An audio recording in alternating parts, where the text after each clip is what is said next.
Hello everyone, and welcome to Straight Chilling. Each week we watch and review a horror film for your entertainment. You can send all questions and comments to straightchillingpodcast@gmail.com, and don't forget to keep chilling. Yeah, we straight chillin', serial killing. 5 cold feelings on the mind, got you reeling. 5-star ratings from the floor to the ceiling. If you get your 1 star, no time for feelings. Got a demon DJ, all the 1s and 2s. By the name Elzebub, so don't get confused. So grab a seat by the fire, roast them all in 2. And prepare to hear the legend of the Straight Chillin' crew. What up, nerds? Welcome to another rabid episode of Straight Chilling. My name is Bob, and I'll be your host for the evening. This is episode number 226, recorded Sunday, August 4th, 2019. Tonight, we're going to be talking about a little movie called Cujo, which was chosen by our lovely Patreon supporter, the one, the only Hydraberg. Hail, Hydraberg.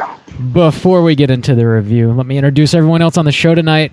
First up, calling in from Southern Korea, we got our boy Soju Stains. What's up, Soju? What up? It's your boy, Cookie Stains, this morning. Get my breakfast down. Cookie Stains. Love yeah, it. I got this like delightful cookie that turned out to be this like kind of refreshing little lemon. It's like a lemon zest cookie with some like cranberries in it. Perfect for the summertime. Yes. Sounds fancy. Lemon zest cookies over here. We are living the high life over here in SoCo, you know. SoCo. Last but not least, calling in from Florida, a fellow Florida freak, making her rousing return to the show. Everybody welcome Nicole. What's up, Nicole? Not much. Hey, guys. What? Glad to be Nicole. back. I have no stains. I have no cookies. So you're just but doing I'm glad better. to be here. Yeah, I'm just like, I'm just happy to be here.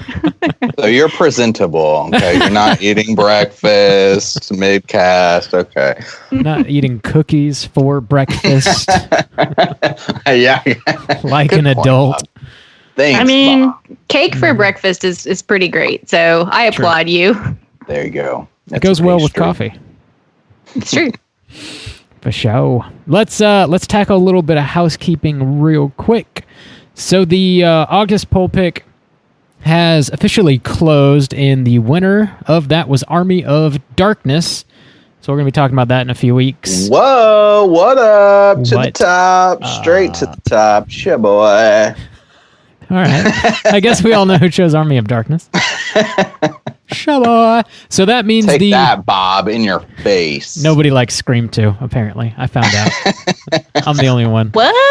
That was a good Yeah. choice, though, Bob. I'm surprised it didn't get any votes. Goose egg. But that means the September poll pick is now up on our Patreon website, and if you support us at the $5 level or above, you get the chance to vote on a movie we're going to talk about in September. The theme of which is witches. And the three movies. Witch. The 3 movies up there you can vote on are Haxan, The Craft, and The Witches, and you have until the end of the month to do that. I can't remember what I picked. Really? No. Oh, well. It's one of 3. Yeah, it's one of those. Vote for the good one, everyone. You know which one. It's definitely one of those. You know, but I don't. Juice, do you have any YouTube or Twitch news? Yeah, let's talk about some things. So we got a new video game coming up on the Twitch. We finished up last month. A lot of fun playing Friday the 13th, the game. The thing is, I'm still on summer vacation. So literally, I think I cast on Monday nights. Every week, I have a different work schedule because of summer vacation. So I picked a game. It's called Hello Neighbor.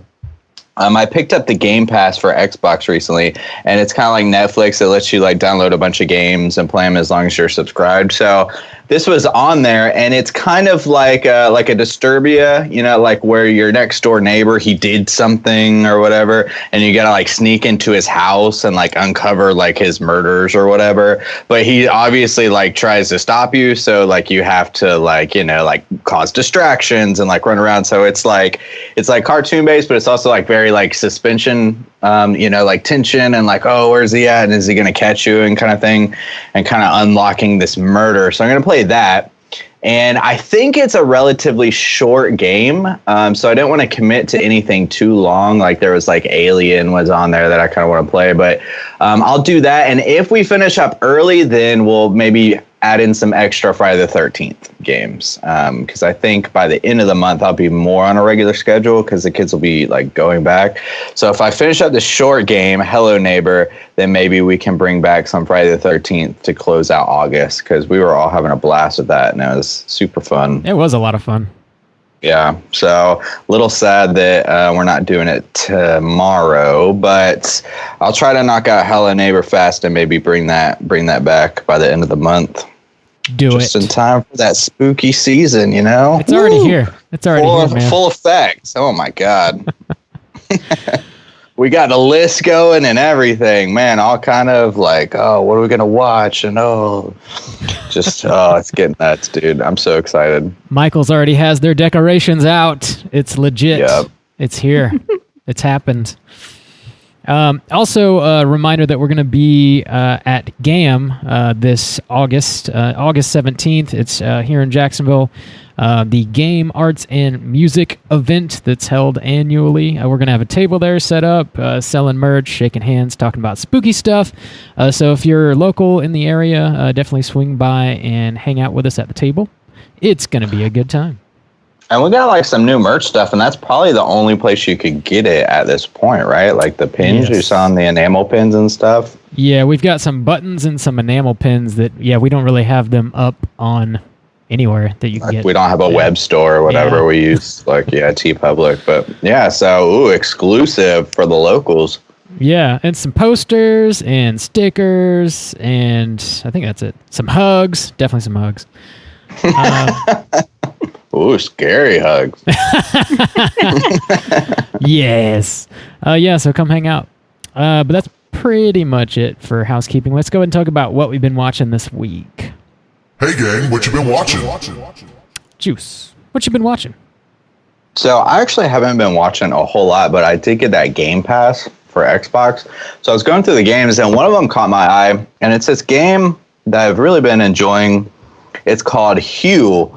And the basis of it is, it looks a lot like, I played a game called Limbo in March, I think, and it's like a little side-scroller puzzle game. But it looks a lot like that, because essentially the premise is you're like this black and white, like little guy or whatever, in a black and white world. Just a little guy. And he's in this black and white world that he lives in, and everything's like very like kind of, it's like very like simple drawing style, almost like a sketch art, but it's like very whimsical too. So like the wind is like very swirly and the waves and stuff like that. But the premise is like it's puzzle based, but it's colors. So you pick up these colors like as you progress. And like blue, like blue and orange and stuff like that. And you change the color of the background to like unlock new items and stuff like that. So maybe if you're like, it's kind of hard to describe, but like you might walk in and there's like it's all black and white, but there's like a brick wall and it's blue colored. But if you change the sky to blue, then it disappears and you can like walk through the wall or whatever. But you have like a ton of like, you can unlock, like I have pink and purple and orange right now. And then music behind it and like the narration, it's like this lovely like British lady like talking, or it's like one of the most like peaceful, like aesthetically pleasing games like I play. Like it's just like so, just the music is so relaxing, and the shades of colors that they choose, and you like change the sky, it's just like just really peaceful. So I've like really been enjoying that game. It's just a fun little, nothing like too stressful or anything, just a fun really like little game that I've really been enjoying. It's called Hugh. It's the name of the kid, like his name is Hugh, which is precious, of course. So yeah, I don't know, I've really been enjoying that. It's like been a nice little way to spend some extra time this week. Hello, love. It's a wee little Hugh, isn't it? Collecting all the colours of the rainbow. That's so delightful. Cool. But yeah, that's about it. I don't think I've like hardly watched anything. I watched a couple more episodes of maybe like Fresh Prince, but nothing crazy. That hit new TV sitcom. Yeah, you heard of it? This up and comer Will Schmidt. I don't know if you know him. William Schmitty. Yeah, I've heard of him. Hardcore. Yeah. Frightening. Hey Nicole, what have you been watching? Well, I actually haven't been watching much horror. Yesterday I was just kind of killing some time and had a couple of old Nightmare on Elm Street movies on in the background. Nice. I revisited Freddy's Dead and Nightmare 4. I'm not really sure why those were the two I chose, but I was like, these seem ridiculous. Let's, it's been a while, but the main two things I've been watching is so we like to watch old TV shows that we either weren't around for or they were on when we were like kids and we didn't really appreciate. So we have been watching MASH. Nice. Which I have never been interested in, but now I'm really into it. And I'm like, okay, this show is pretty well put together and it was obviously like way like ahead of its time. Mm-hmm. So if you're into older TV series at all, I would definitely say check it out. And the other thing I've been watching is Good Omens on Amazon Prime. Have you guys seen that at all? No, I've seen the advertisement though. Yeah, so I've been seeing the promotions for it for a while, and it's based on a Neil Gaiman novel, which I've never like read any of his stuff or really seen like partook of any of his art, but all of the promos looked really interesting. So the basic premise is there's like an angel and a demon that are friends, and they basically are trying to prevent the apocalypse from happening. And so it sounds intense, but it's not. It's like super positive, kind of tongue-in-cheek. It's David Tennant and Michael Sheen. So they're both like, cheeky British dudes. And I always love any kind of like fun twist on like religious lore in the Bible. Like I'm usually into that. So we finished that last night, and it's I think 8 episodes, and it's like a mini series. So it's just this season, and then that's it. Nice. So it's a Dogma remake.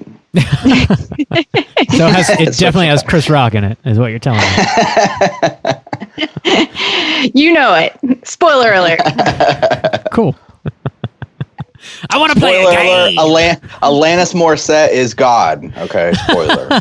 Yeah, she is. Well, Frances McDormand is actually the voice of God, so cool. It's pretty cool. Yeah, have a female voice. Nice. Ever since the 90s, Alanis Morissette's always been God. I watched a few things. In the remake, it's Lady Gaga. Bob. Lady Gaga. Okay. I watched a few things. I watched a documentary called "Hail Satan?" The question mark. Bob. Question mark. Okay. Yeah. Inflection goes up at the end. Yeah. Satan? Satan? It's about fan? It's about the Satanic Temple, like how it was formed and like how it's evolved and where it is in present day and stuff, which I didn't know anything about it. I just kind of threw it on. I was kind of curious, and it has much less to do with Satan than you might assume, just based on the name. It's sort of like this organization that was formed to, I guess, primarily to enforce like a separation of church and state, and also enforce like just freedom of religion in general. And the way they go about it is kind of through trolling Christianity, I guess, in a way. Yeah. It's interesting. They raise some interesting points, and it's they're just like a bunch of nerds. It's not as like scary as it sounds. It's like, okay, these guys definitely like to play D&D and whatnot, and they might listen to heavy metal. I don't know. I think it's worth watching. It's just kind of different, I guess. It's not what I assumed it would be, for sure.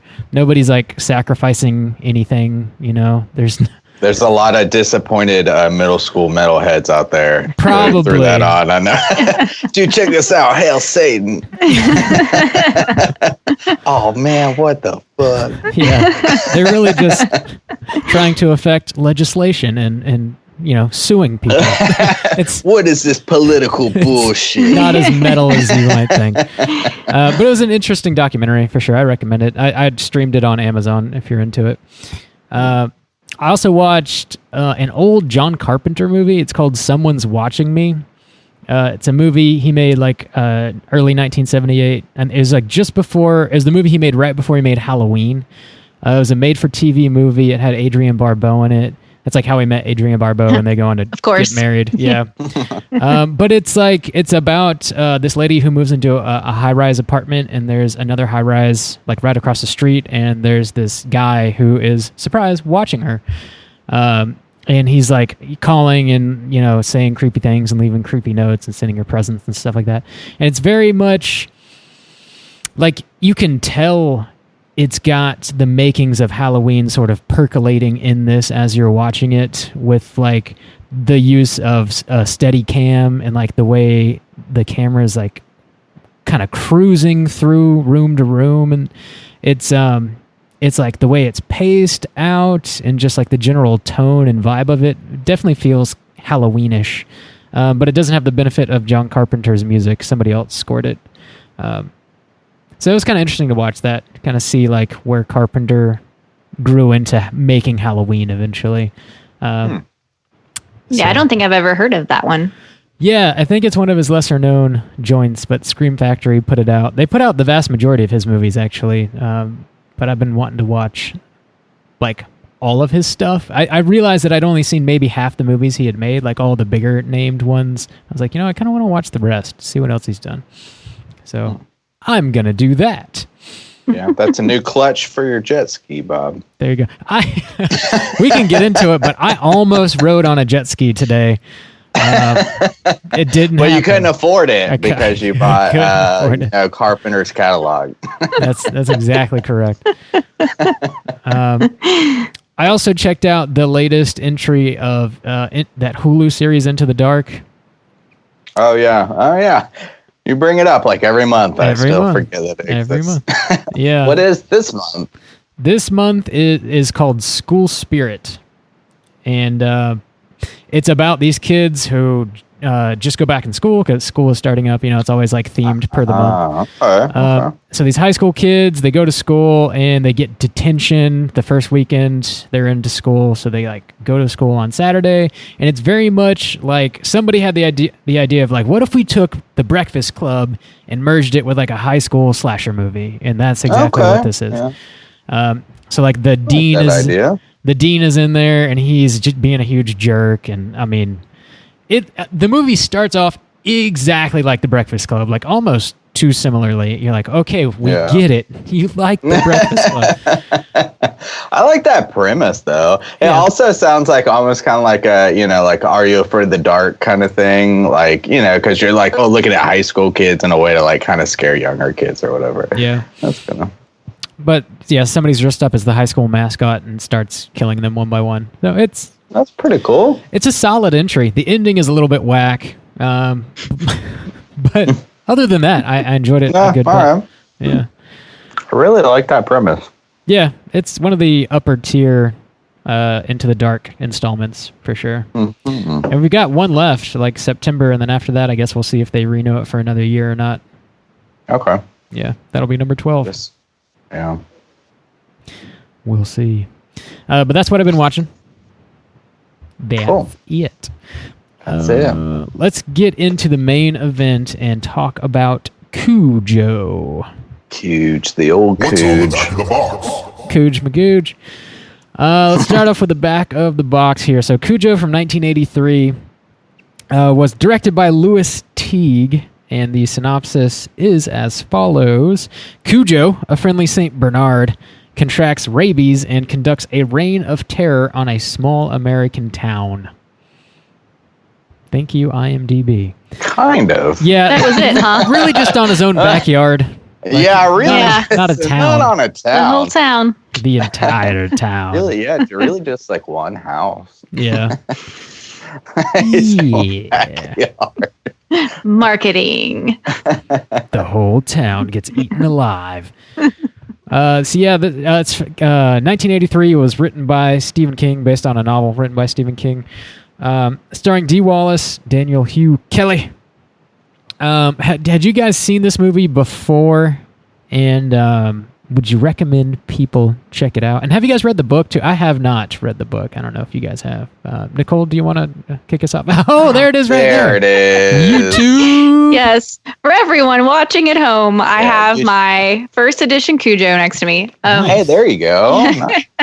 So yeah, you'll have to tell me whether or not you want me to talk about the book or not, because with Stephen King, when I've read it and seen it, sometimes it gets a little blurry. I had to go back and rewatch the movie just to make sure I knew which was which. But I definitely watched Cujo when I was a kid. And I remember thinking it was lame because it was one of those. Yeah, it was one of those like your friends would talk about, like, oh, have you seen Cujo? It's so scary. And then just sort of forgot about it. And then I read the book like probably less than a year ago. And the book, I didn't expect it to be anything special. It's really good. It's very good.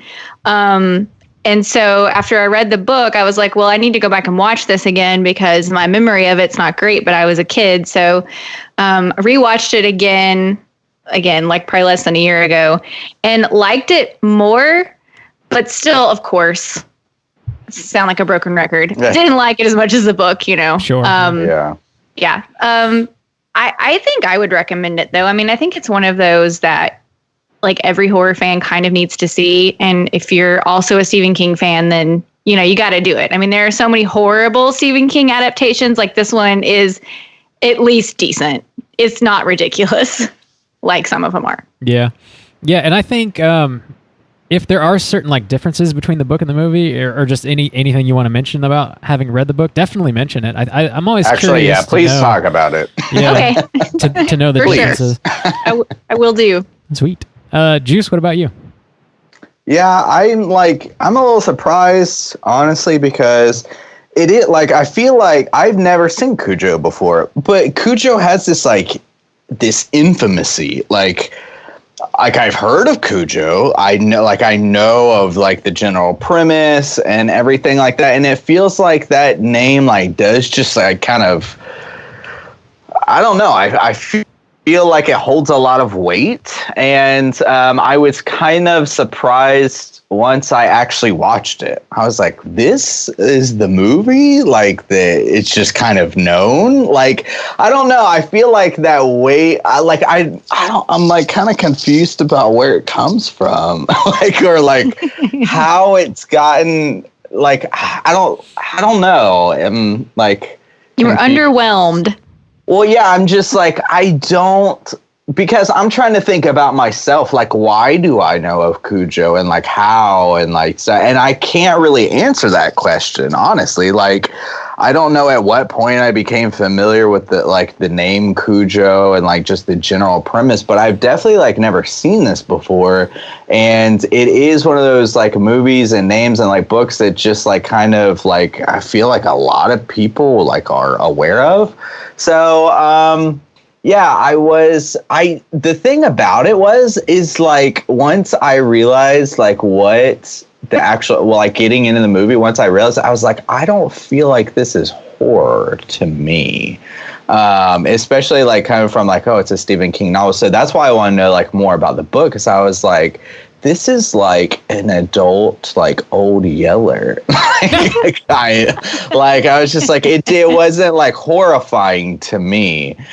So for it to be this kind of horror classic and to kind of ring out, I was just kind of surprised. I don't know. So, I agree that it's as far as a Stephen King adaptation, it's not the worst. It's definitely it's well acted and well presented. I was just kind of surprised myself personally, having never seen the movie. I was oh, this is it. So okay, so I don't know. I mean, I wouldn't sway anybody from watching it, but I was definitely underwhelmed on my first watch. Yeah.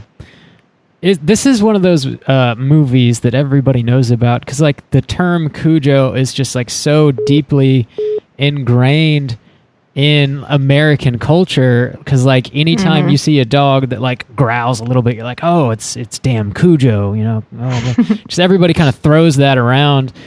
So yeah, it kind of, I think that the name does ring out. It's sort of like its reputation precedes it for sure in that way.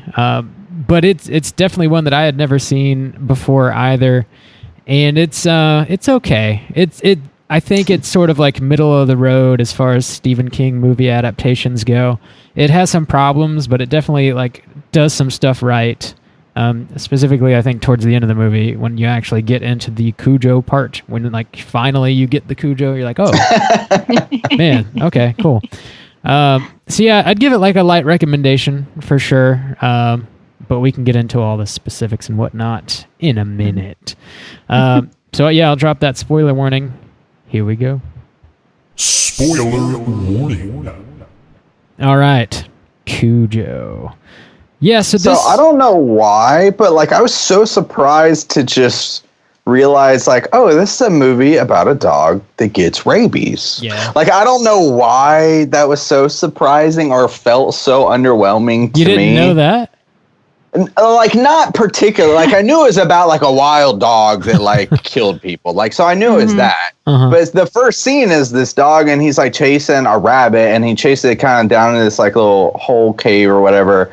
And he like gets his head kind of caught in the hole. And it's like the thing is this is like a Saint Bernard and he's so adorable. Oh, I know. Damn adorable. Even when they try to like fuck him up real bad, like I feel like I'm just like, oh, buddy, like I just like want to run this like big old face. Really? No. Because like the first scene, he like sticks his like goofy ass head into the hole and it's like kind of stuck. And then the bat, there's like a bat in the hole and it like bites him on the nose. Yeah. And then, like, the bite just kind of gets worse. And I just, like, felt bad for the guy. He's like, just trying to have a good day, chasing those rabbits. The little guy. And well, you know what's worse? So, I'm going to be saying this a lot. But in the book, you get, like, little pieces of narration that are,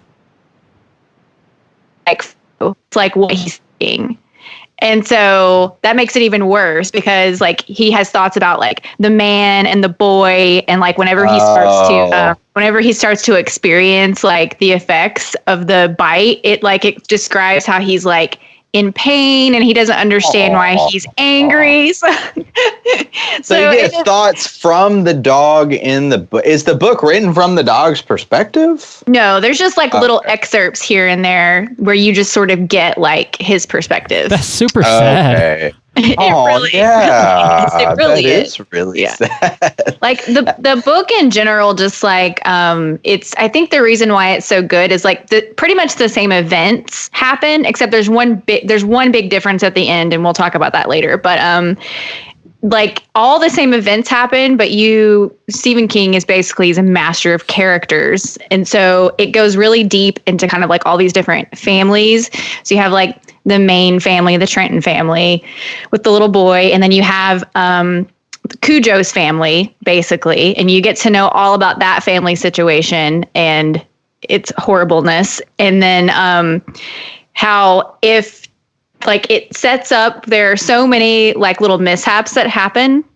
And if just like one person had made a different decision or had like checked on the house at the right time or had like answered the phone at the right time, like if just one little thing would have been different, like this whole tragedy could have been avoided basically. Yeah. So it kind of like keeps you on the edge of your seat through the whole book. You're just like, oh, is this person going to answer their phone? Oh, is this person going to go out to the Camer house? Like they're going to be saved, even though, you know, they're not going to be, but yeah. And they do just like a little bit of that with this. Like at one point they're out of the house and like the mailman's gonna go out there and he's like, oh, I'm not gonna go out there if I can't. Like they're like, nope, he's gotta call first or something. And I was like, so they tease you a little bit with that, but for the most part they didn't do that, or they didn't play that out in the movie, at least. Like everybody was just like, I'm going on vacation, and then like that's kind of it, and you're like, oh well, damn. I'm going to Boston to see a whore. Yeah, to see a whore. I need to see a man about a whore. Gosh, yeah, like the first half of this movie is really just about this family that's sort of falling apart, I guess. Like the wife is cheating on her husband and he like kind of knows, but he's not for sure. And then eventually, like halfway through the movie, they kind of have that conversation, or it's really just like a yes or no, and she says yes, and that's kind of the end of the conversation. Yeah.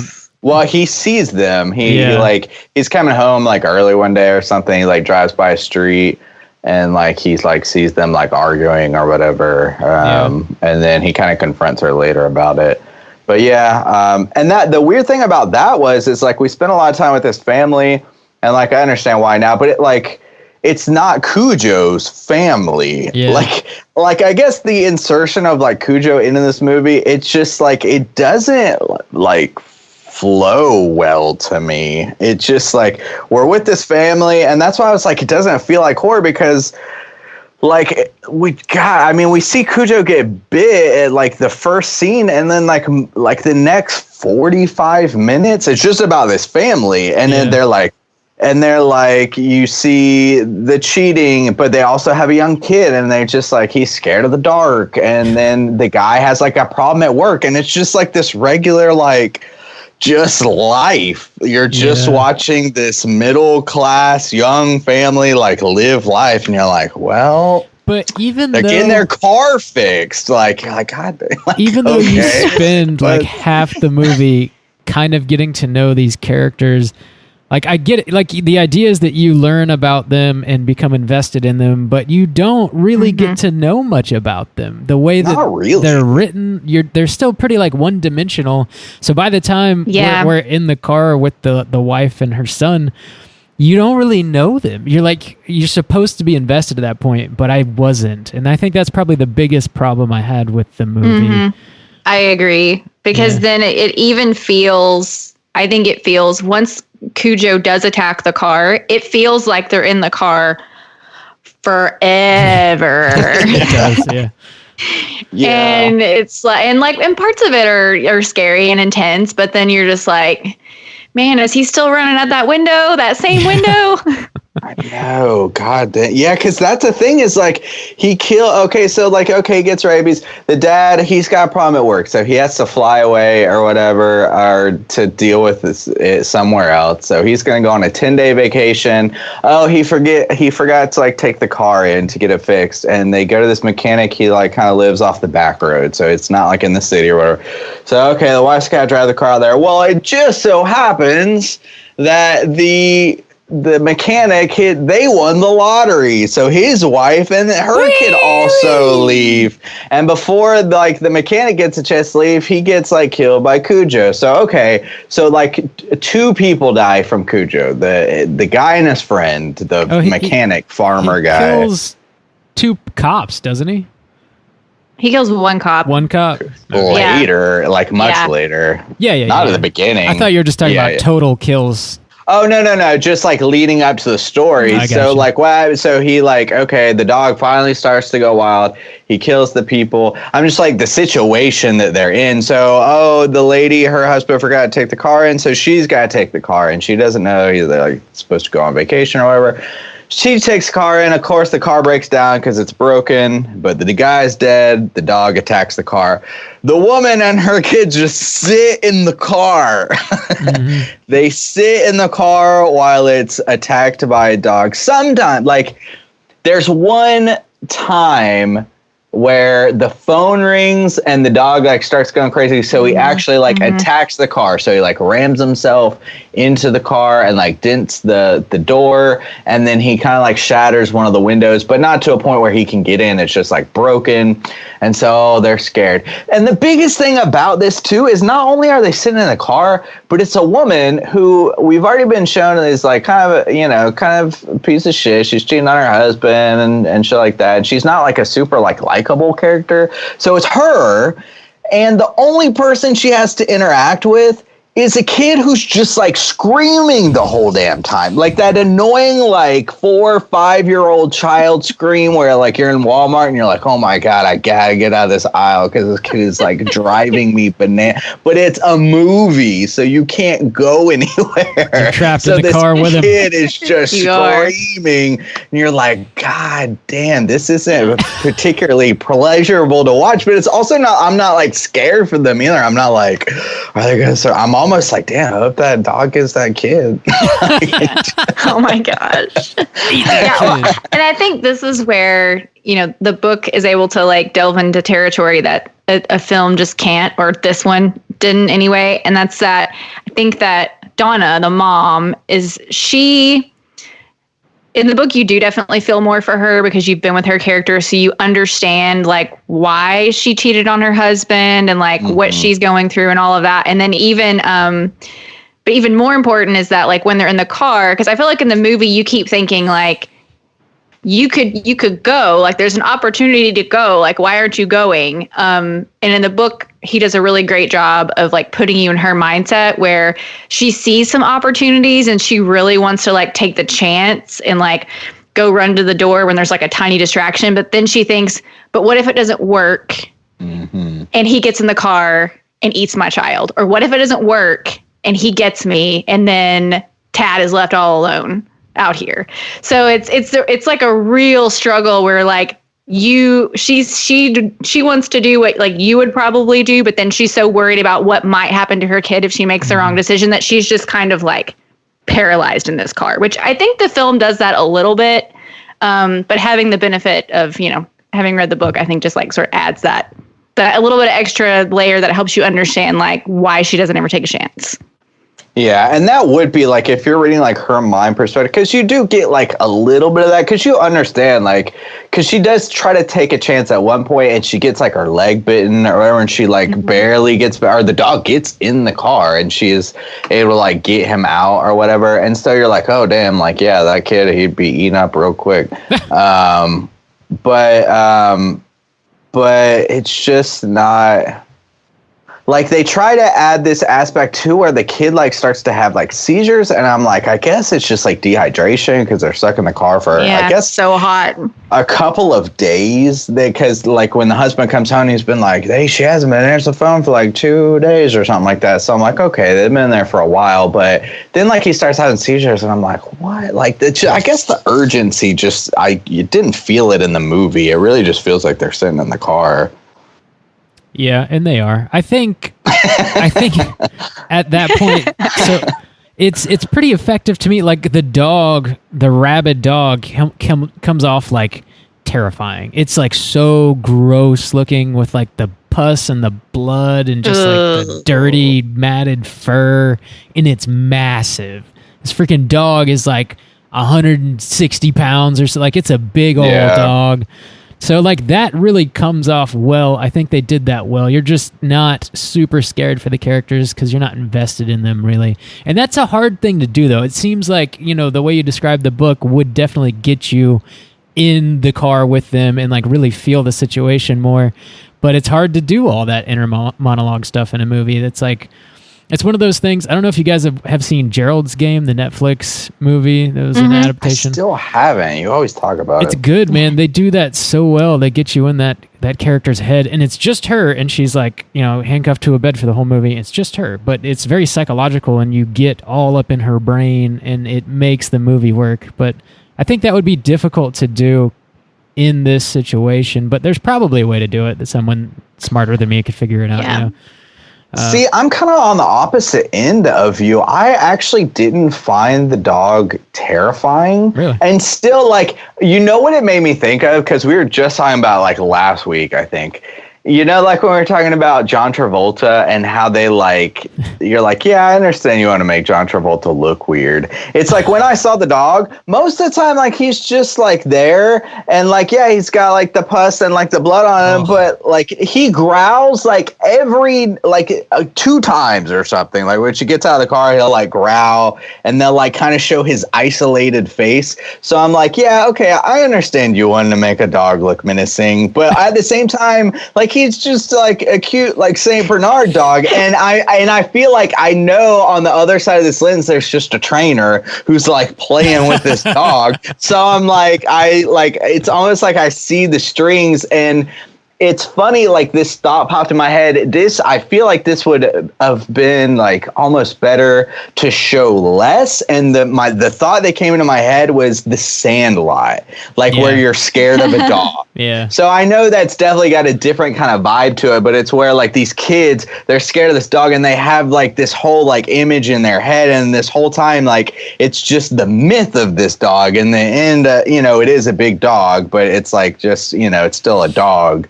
So I feel like maybe something like that could have worked better, where it's like not just this Saint Bernard where somebody like threw some dirt on him and like threw some like fake pus on him, threw some fake blood. I just felt like I was like, yeah, I know you're trying to make a dog look menacing, but he still looks kind of cute to me. I don't know. That's how I felt. It worked for me. I was like, I didn't even like looking at him. It's just I just wanted to bathe him. It's like, God. Yeah, I guess that's kind of thing. Like, come here, buddy. You need to get scrubbed down. Disgusting.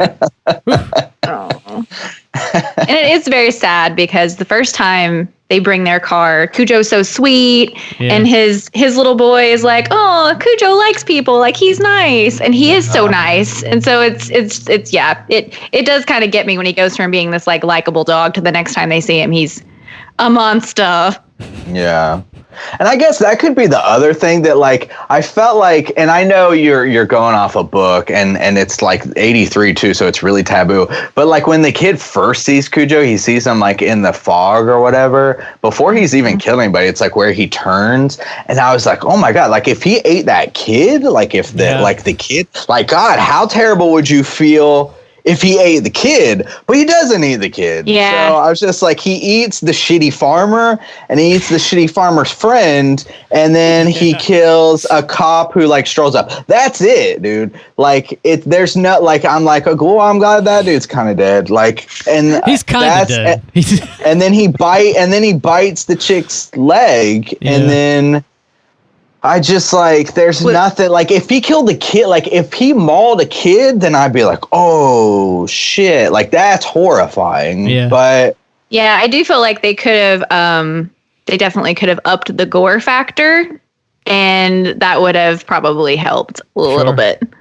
The sheriff, whenever he dies in the book, like it basically like talks about his like she watches the dog like rip out his like intestines and stuff. There's like entrails and blood and So I feel like that would have been cool. We could have seen some of that. I don't know. Yeah. Like, the characters in this movie are like not likable. So you got the kid who's pretty innocent. He's just kind of like scared of monsters, and that's like the kid's deal. That's all he really does. And then you've got the dad, who I guess is more or less a normal dad.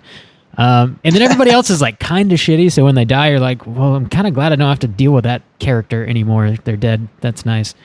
But I do like, as far as the dad goes, there's this weird like B plot.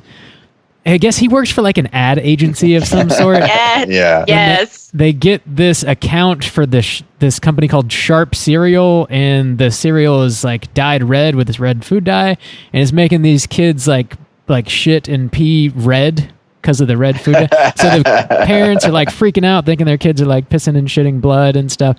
So that's why he has to like go away on business to go like have a meeting to like try and come up with some ad campaign to gotta save the Sharp account. Gotta say, the Sharp account. Oh God, you're shitting blood, ain't you? That's heinous. Was that shit was cracking me up? Was that in the book at all, Nicole? Yes, it was. Yes, okay. it is. That's all in there. And so I'm a graphic designer, and I work largely with advertising agencies. So that whole thing in both the book and the movie, like all of that, like hit home for me because. Yeah, the slightest thing goes wrong, and I mean, clients are up in arms. It's all hands on deck. It's show up at the office on the weekend, patch it back together, So I definitely am all about that. But in the book, it goes into more detail of all of that, and you get to know like his relationship with his business partner, and so like that's all better in the book. But I don't know. I even in the movie, I kind of liked that weird, ridiculous detail. And there's a little like mini chapter in the book where, and I didn't know what it was at first because I didn't remember that whole section from watching the movie when I was a kid. So there's this chapter, and this woman her kid's like screaming at her from the bathroom, and this woman walks in, and it's just this really horrible description of like, you know, what she sees in the toilet. And that's the end of the chapter. And I'm like, what does this have to do with the dog? Like, what is this? The kids and then are later, shitting blood. yeah. And then later it comes back and tells the whole story about the ad campaign. But it's just one little standalone chapter that you're just like, I don't know what's happening. What is happening? That shit was cracking me up, because at first you see the commercial for the cereal, and it's very bizarre, and you're like, why are they spending so much time with this commercial that it has nothing to do with a dog? And then you find out the dad like wrote that character and like is really proud of it, and it's just kind of bizarre. And I guess it does like bring you into the family a little bit, but you're still like not that invested in the dad. You're just kind of like, okay. It really, more than anything, gives the dad a reason to leave. It really is just like a plot point to get everybody away so that a woman could be trapped in the car with her kid. Although I do really love when Tad is afraid of the monster in his closet, that they do the monster words, and then his dad leaves him the monster words when he goes on business. I thought that was really sweet. And then when they're stuck in the car and Tad's like, it's the monster from my closet. Like, I thought that was all done really well. Yeah. Yeah. And I guess that's the thing too, is like the kid's relationship with the dad seems much better. So like when he's stuck in the car with the mom, like she's like not as good with him. So you're just like, oh man, this is kind of a rough duo. Like she's basically like depressed, disgruntled housewife, you know, who is like feeling like, I don't have any other purpose in life. So I think that's why she cheats. That's why she doesn't seem as close to her kid. Because I think she's just like, I don't know who I am and what I'm supposed to be doing. I'm out here on this stupid farm with this stupid car that's broken down when my kid is complaining, you know? Yeah. And she just kind of like, once she cheats, she just kind of sucks anyway. She's like, come get the groceries, Ted. It's your job. And like, you didn't take the car in, Ted. And she's just like, she kind of sucks the whole time. So when she's stuck in the car, I'm like, yeah, you old bitch. That's what you did. You old bitch. Now you're getting rabies. Oh, no. Yeah, that lady's probably pretty screwed. Like, if you get rabies, which she got, because the dog had rabies and bit her leg, like, you pretty much are as good as dead, right? Like, if you get rabies, you are screwed. They can treat. They can treat you. I think if it goes untreated, you're screwed. Yeah, I think there's like a window. Like, it's got to be pretty quick. Right. It's a big problem if you get rabies. I don't think it's like immediate though. It's not like you've got 12 hours. I don't think so. I think they could. I think it sucks. I think you have to get shots like in your stomach or something. So I don't think it's like pleasant, but I think they can deal with it. But I'm no man. We need call into Hotline Scream. You medical, here you go. all here the you doctors. Go. So it's you're pretty much as good as dead, unless what I'm reading is wrong. But it says until recently, being bitten by a rabid animal was a death sentence. Even now, we can only prevent the disease, not treat it. Once symptoms appear, rabies is almost always fatal. Thanks to effective vaccinations and treatments, only a handful of people die of rabies in the United States each year. So I guess once you start seeing the symptoms, then you're screwed. So if she was like, "Oh, I'm chill. I probably don't need to go to the hospital," then she's probably dead, I guess. Yeah. So that's the key.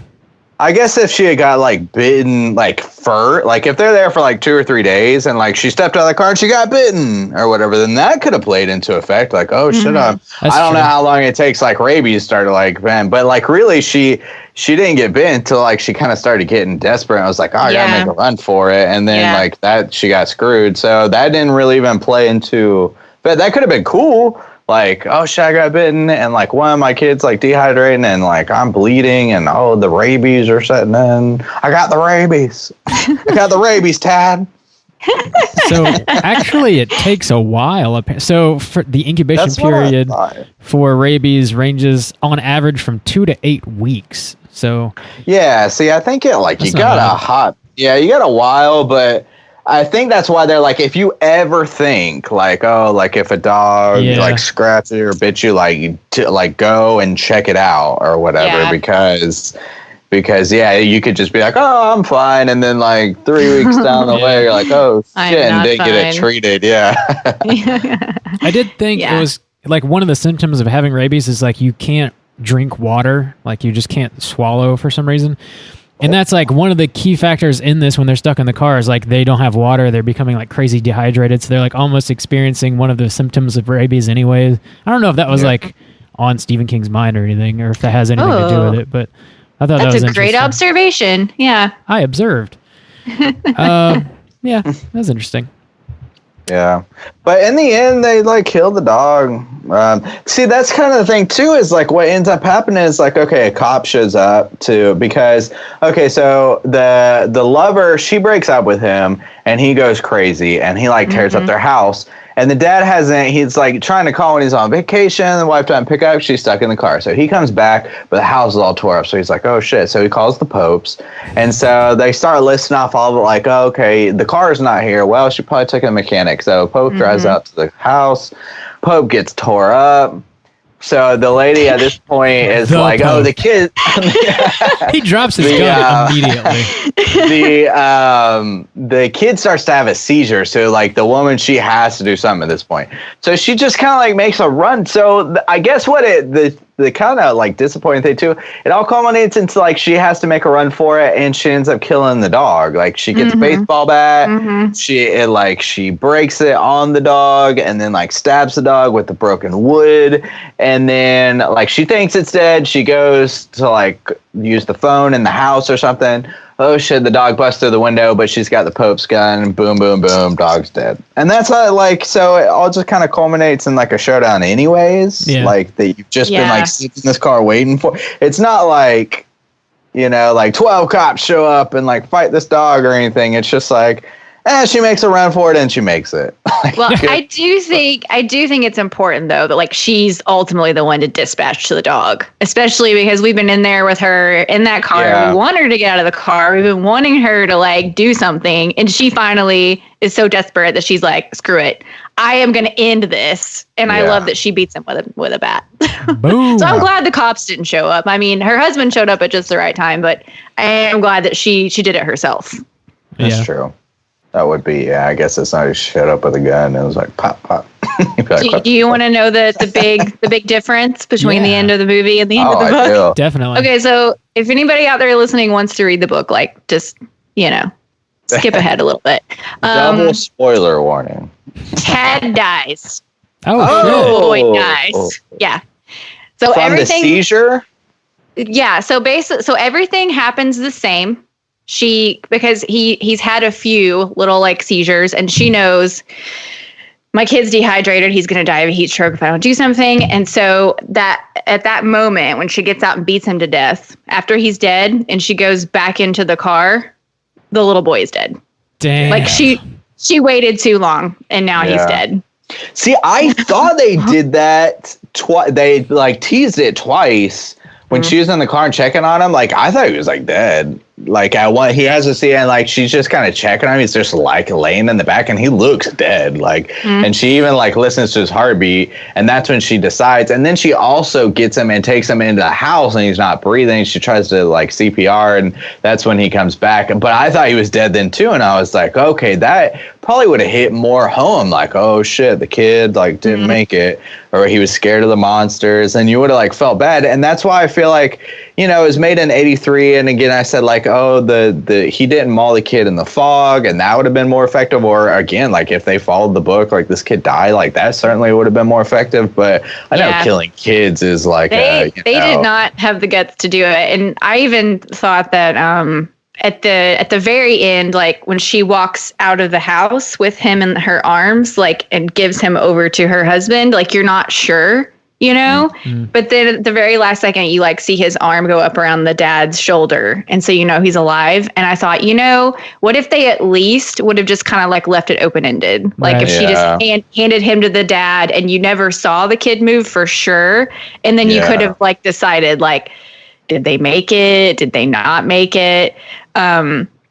So I would love to have seen that, but I also understand in '83 that they weren't quite ready. People would have been really pissed. They can't all be the mist. Oof. No. They can't be, Oh unfortunately. God! Whoa. I guess you already killed a dog. Killing a dog and potentially 2 kids in '83 would have been. Yeah, that's true, man. Usually, yeah, animals and dogs, or dogs and kids, Yeah. rather. Like, you don't kill those, because that's like crossing the line. But in this situation, the dog is like the villain, and you're like, holy shit, Yeah. it's terrifying. Right. Or at least I thought it Right. was.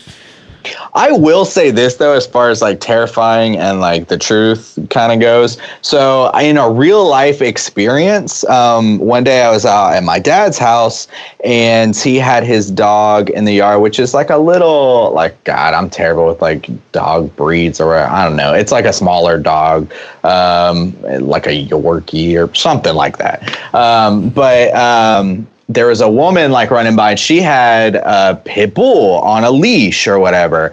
And they never had any trouble before. It was one of those moments where like the pit bull like lost like control and it like went out and grabbed my dad's dog by the back of the neck.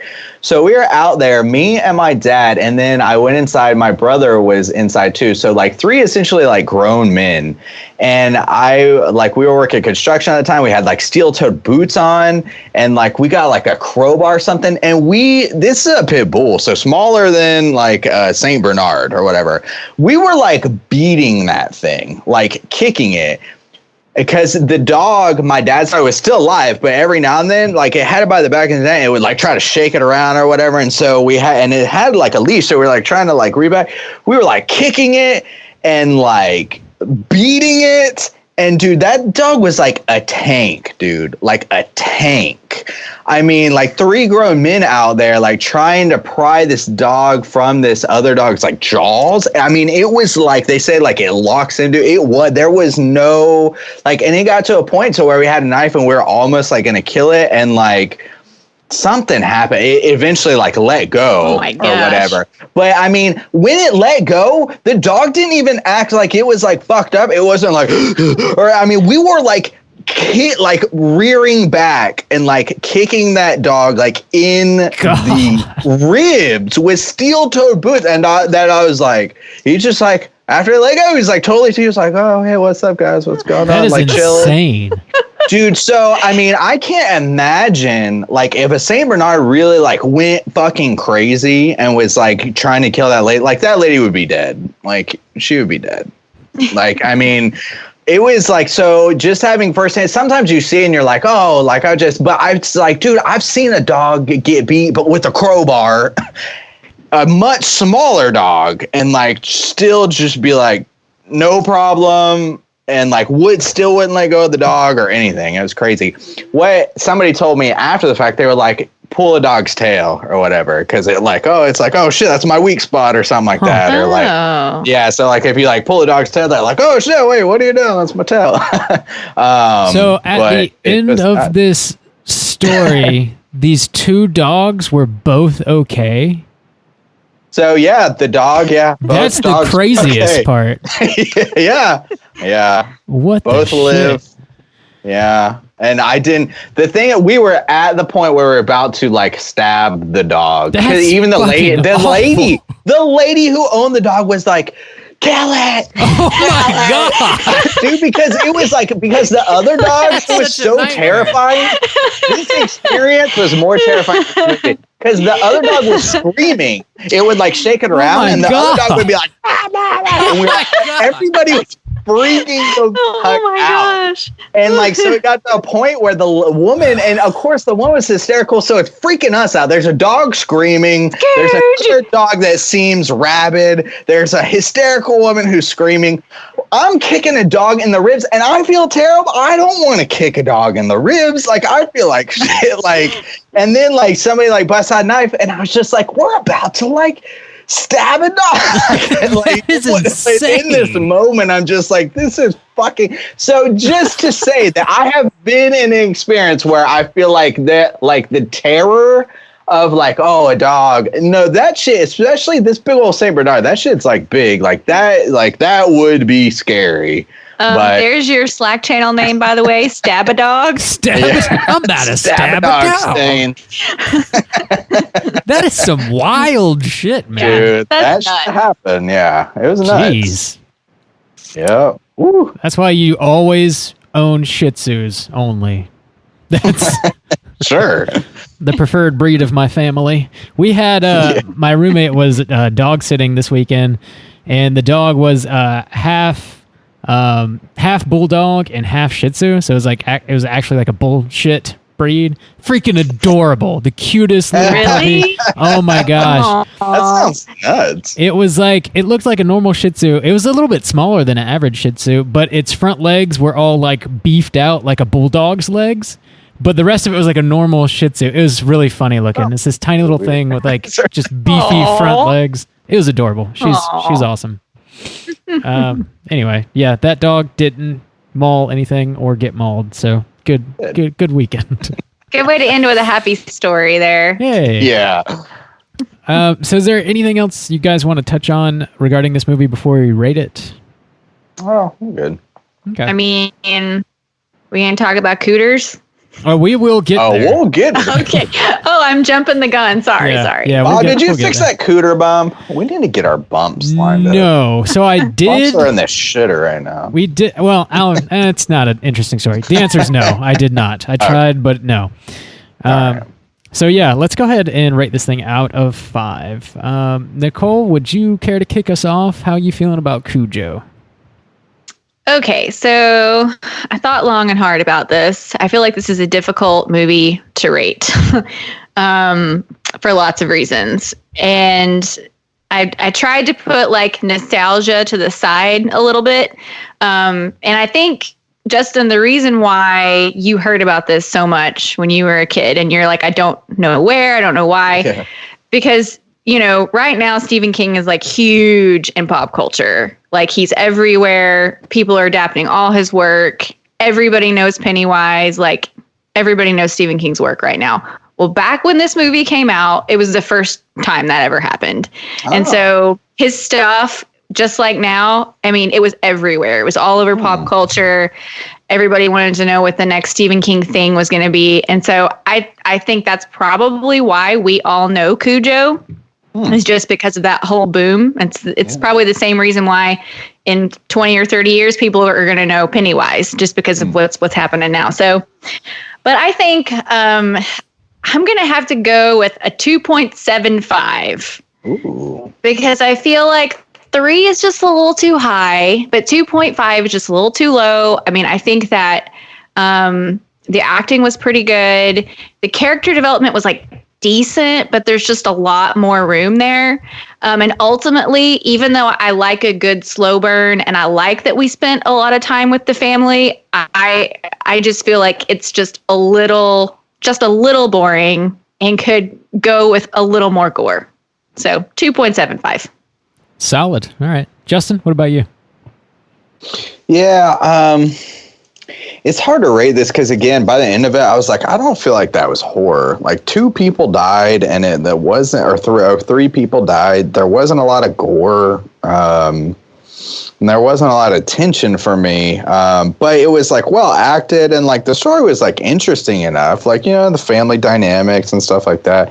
But by the end of it, I was like, oh, that's a horror classic. Like, oh damn, like even like I didn't feel like there was a lot of like score behind it. I know, like, you know, you have other animal films like, you know, Jaws, of course, where the score like really ramps it up and stuff, and there's some like really tense scenes, but I just didn't feel that with this movie. By the end of it, I was like, that's, like I said, kind of like an old Yeller for adults, I guess. Where just like the shittiest people or a no-name cop dies. So I didn't like really feel a lot about it anyways. But so it's hard because, you know, like I think it's well acted. I was just kind of bored, honestly. I was just kind of bored with it. I think I'm going to give it 2 star. All right. Yeah, I mean, I largely agree with everything you guys said. It's kind of boring in the first half, and I get what they're trying to do, but it's just not. I don't think they really land it. And also, like, once you get to the car, it's like the dog stuff freaked me out personally, but it's still like not ultimately that satisfying. because you're not invested in the characters the way you want to be. And I think what they did with the dog was very limited. It just sort of it doesn't stick the landing really in any way fully. I don't feel. But I think the like makeup on the dog was good. The little kid did a good job. The weird B story with the cereal was hilarious to me. I got a kick out of that. But yeah, it's just there's really hardly any likable characters, and it's just sort of generally flat. I guess they kind of need to amp up everything in a way, I guess. But it's not like a terrible movie. It's not like one that you should avoid, I don't think. So I'm going to give it kind of like right down the middle. I'm going to give it a 2.5. It's just sort of like a medium okay movie. It's not incredible. It's not the worst thing I've ever seen by any means. But that's going to put our aggregate at a 2.42, which isn't bad. Justin, let's go ahead and get into our Rotten Tomatoes segment there and see what the critics and users think about Cujo. All right. Certified fresh to death. Take it away. All right, so let's get into it. We're going to go around the table and we're going to see who can guess closest to the Rotten Tomatoes score. We're going to start first with the critic score. Low sample size on this one. Total count, 36 critics rated Cujo from 1983. So we always like to let our guests go first. Nicole, will you please kick us off? What do you think the 36 critics rated Cujo? Oh, Lord. It's hard. This one, yeah. The older films, especially the classics, they're tough, especially with such a small sample size. Okay. Well, I'm just going to go with the first thing that popped into my head. I'm going to say 60. All right. 60. All right. Robert, what do you think? I'm going to go lower, I think, and say 50. 50? Yeah. Okay. Wow. Nicole almost nailed it on the mark. 61% on the Rotten Tomatoes score. So it's not certified fresh. It is barely fresh, I guess. I think 60 is the cutoff. But yeah, it is fresh. The critic consensus is, and this is, damn, I want to make sure I read this right because it seems a little harsh. Okay, the critic consensus is Cujo is artless work, punctuated with moments of high canine gore and one wild D. Wallace performance. I was like, damn, Cujo is artless work. That seems pretty overly harsh. Yeah. Damn. Especially for something that's like fresh. I was like, okay, wait a second. But no, yeah, Cujo is artless work punctuated with moments of high canine gore and one wild D. Wallace performance. There wasn't even a lot of gore. Like there was really. Like even the 3 deaths we got, like he didn't like rip anybody's throat out really or anything. Like, I mean, he just like kind of mauled them a little bit and then they were blood. Just a little bit. I mean, yeah, a little bit. But no, there wasn't even anything that made, there wasn't like a gargling scream. There wasn't like somebody trying to like crawl away and the dog like finishes him out. Like it's just like the dog wrestles with the person, they fall on the ground and they're dead. And they're kind of bloodied up. And that was it. It was just almost like if it was shot any other way, it could have looked like a dog, like somebody hugging like a Saint Bernard. Yeah. Like he just kind of hops up and like, they tussle the camera around a little bit and then somebody falls down dead and they, sprinkle a little blood on him, Yeah, throw a little blood on him. Just sprinkle a little blood on him. He's dead. You call this art? This is artless. It's artless. Artless. All right. So good job, Nicole. We are going to hop into the audience score now. OOZA ratings of 53,426 OOZAs have rated Cujo. We will reverse. Bob, kick us off. What do you think the audience rated Cujo? The Cujo, I think it'll be a little bit more favorable than the critics if I had to guess. Okay. So I'm going to go, 65. 65. Yeah. All right. Nicole, what do you think? Well, you stole my score, so I'm gonna make the people happy and give it a 69. Whoa, straight chillin' The special. people's number. Unfortunately, Dan, the straight chillin' special doesn't lose often, but you went the wrong way. The audience is not. I guess they're more in line with the straight chillin' crew. I guess for men and ladies of the people today. They are 45%. Oh, so much damn. lower than the 61 from the critics. Yeah, so not even at the 50 mark. What was our overall, Bob? It would be, it's 2.4, so it'd be like 48. Okay, yeah, so very close to the straight chillin' crew this evening. So yeah, the audience apparently not really digging on this. These are all critic score. There's 2 top critics. Dan, the first 2 are rotten. A dull, uneventful entry in the horror genre. Cujo, no doubt, presented fewer difficulties for novelists than it does for a movie director. There's some positive ones too, but yeah, it's just this one says like, oh, an adaptation on a modest budget, but they kind of did the best with what they had or whatever. So yeah, I mean, that's true. I don't know. I assume it was a smaller budget and stuff like that, and yeah, I don't know. I just feel like they could have had more. Like, I guess just show me less, maybe. Like I said with the Sandlot, maybe that would have been more effective for me. But it affected Bob, so I mean, I don't know. I just didn't feel that. It was freaking gnarly looking. The dog was gnarly. Yeah, I mean, I get that they like threw pus on him, and that's gross. But at the same, Yeah, like, that I was just gross. kind of wanted to bathe him. Like, I was like, oh, poor guy needs a bath. Aw. Ugh. All right. So that is our Rotten Tomatoes segment. Rob, are you going to try to handle trivia? Do you think you can handle it? I think I can read, so we'll see. We'll see. Yeah. Let's get into some trivia. It's totally time for trivia. All right. Randy bailed on us. Randy, yeah. He's all No, he moving didn't. again. We That man's do, always yeah. moving.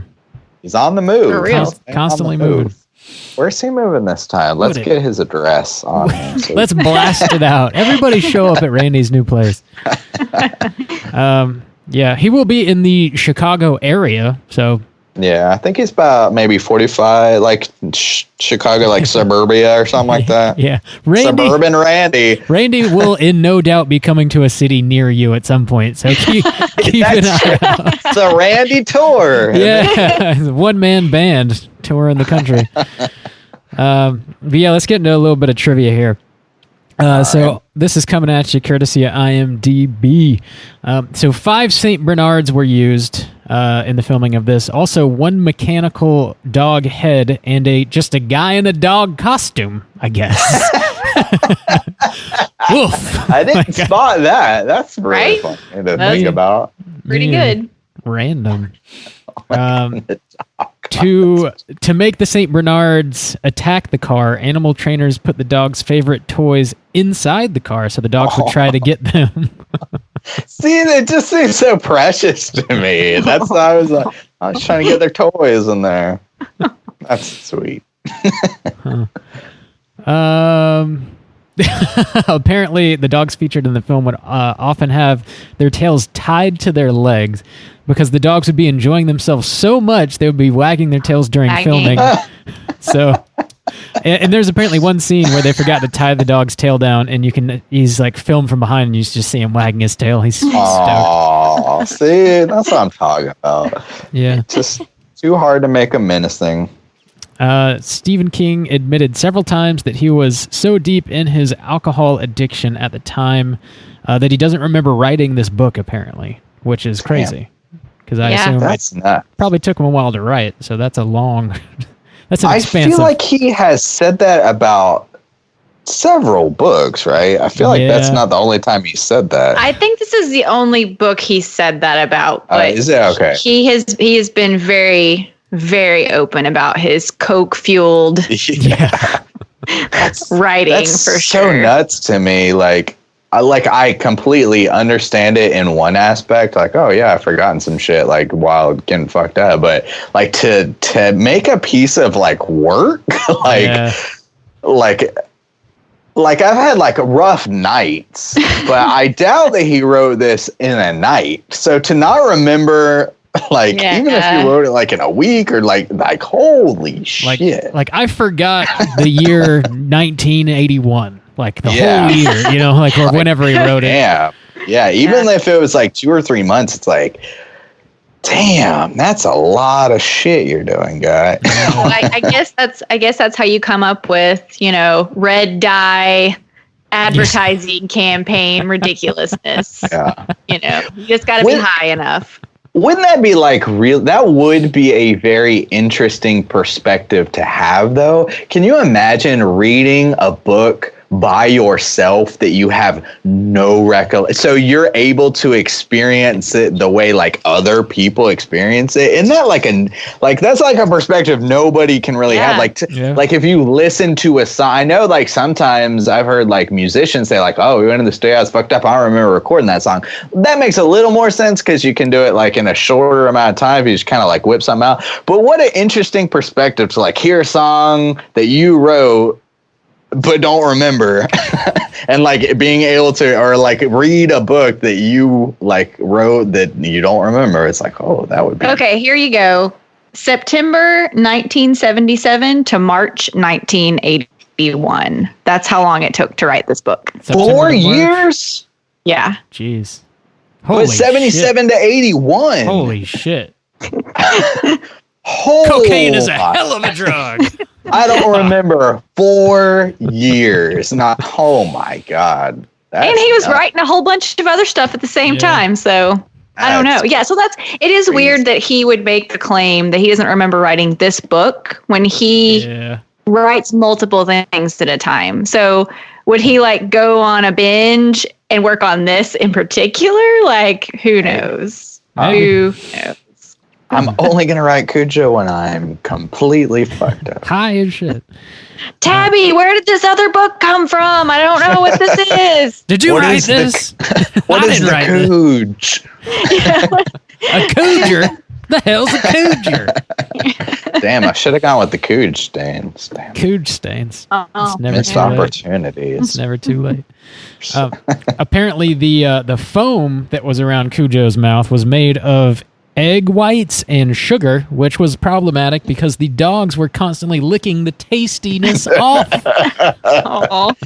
Everything about this is just too adorable. It is. It's very cute. Danny Pintaro actually bit Dee Wallace's finger during his seizure scene. Dee's reactions in the scene were real because she was like, "What the fuck, kid? You bit my finger." Yeah, she was like, "God damn it!" Or something like, "Oh fuck." That's funny. The stars Dee Wallace and Christopher Stone were actually married at the time of the filming.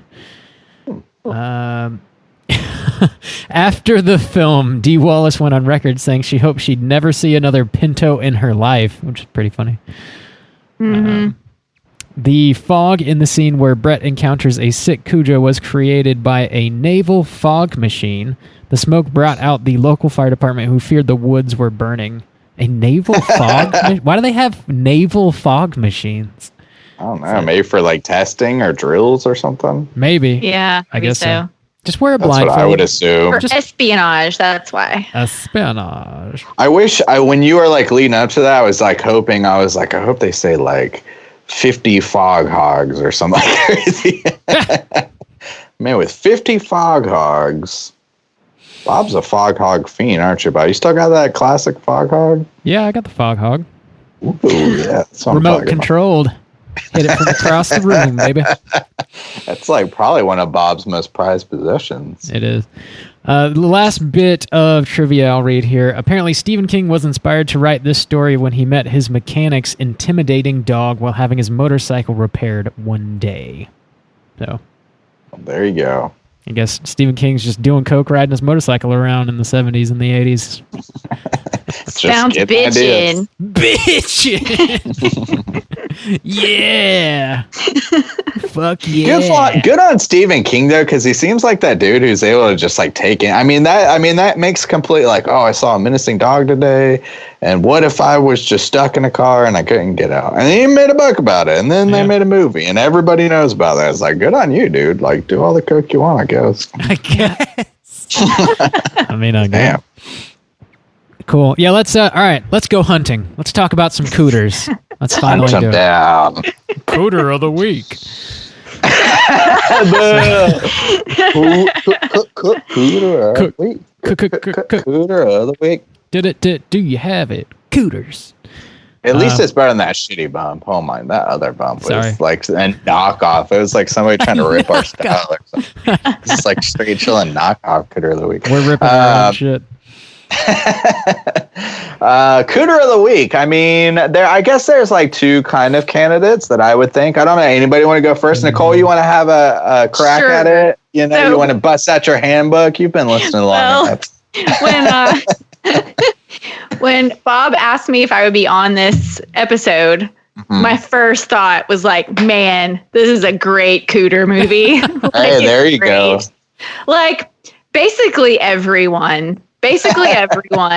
You've got, so I'm going to go in order from the least to the most cooter. Okay, we're leading Deal. up to the cooter cake. All right. So you've got the first guy that Cujo kills, the dude that's like the Right. friend, right? Yeah. So he's definitely a cooter. And then you've got Joe, which is the mechanic. Mechanic. All right. He's definitely a cooter. His wife, Yeah. she just wants to take her son and go on a Yeah. little trip. What are you going to do for me? You know, Oh, God, yeah, that dude's a piece of shit. horrible dude for sure. He just wants to, again, go to Boston, drink with his friend, go see women. Cooter for sure. Do the coot scoot boogie up in Boston. And then I think the mom, Donna, she's kind of a cooter, Yeah. just a little Yeah. bit. But the Sure. major cooter of this movie is her lover, Steve Kemp. That man, yeah. Oh, Steve. cooter. I think he ticks like maybe all the boxes. Like, he's just a classic cooter. He's like, it's 83, but he's got that like 70s cooter vibe still kicking. Like he's like, she's like, you're the stud of the town or whatever. It's like that dude, like he had his heyday in like 76, 77. He's just like stuck in that year. Yep. He's just like, the Teach ladies your just- husband tennis and refinish your furniture. Yeah. The ladies just keep getting younger. The one All right. scene where like she goes over to his apartment and they bang it out and they're laying in his bed and he just like has the trombone laying by his bed and he just picks it up and starts playing it and wakes her up. What, playing trombone in bed? I was like, who is this person? Like, what kind of person does this? What The is happening? trombone. Would you attach that to a tire, Bob? It's just like an accessory. I guess so. Yeah, I guess because he's not Or it like could be part of his smug arrogance. Like, I'm so baller at the trombone that I have to play it for you while you're naked in my bed. I can reupholster your furniture and serenade you with my trombone, baby. Oh yeah, Then we'll work on your backswing. yeah. Whoa. Let's see. Smug arrogance, manipulation. Yeah, he was a real prick when she tried to break up with him. He was like Yeah. roughing her up. Then he goes in her house and like fucks up all her shit. Like, damn, dude. Yeah, rips up the bed. He gets like a little rapey. He knocks over the glass of milk. Yeah. He's Yeah. he's a douchebag for sure. Yeah. Definitely takes the cooter cake this Yeah. week, I believe. Yeah. Yeah.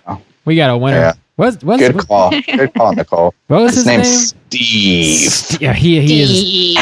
fucking Steve Kemp. God. Dude, Steve. He's got that like 70s like haircut too that like kind of looks like he's from No Country from Old Men or whatever. Yeah. Did he have a mustache? I feel like he had a beard.